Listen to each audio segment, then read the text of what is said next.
Hi, I'm Dr. Rushni Besundat. I'm a consultant obstetrician and gynecologist. As we celebrate Endometriosis Month, we want to shed a light on endometriosis in terms of the causes, the symptoms, the diagnosis, and treatment.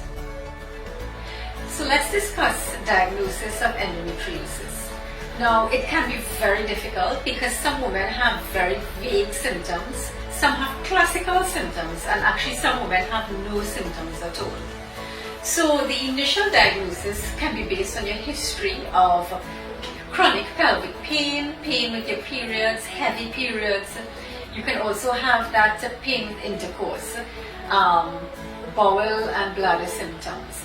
And like I said, symptoms can be mimic irritable bowel symptoms as well as pelvic inflammatory disease. So the next step after your history will be doing a pelvic examination. And specifically, you can feel something called endometriotic nodules, which can be felt down in the vagina. And this is very painful. So that's one way of diagnosing endometriosis. The second simple way of diagnosing endometriosis is doing a pelvic ultrasound. And a transvaginal ultrasound is definitely better than doing an abdominal ultrasound, only because the images are a lot better.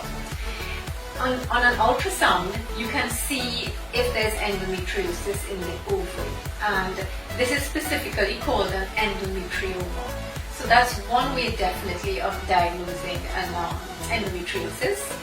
Third is an MRI, but still this is not always very common in seeing endometriosis on an MRI.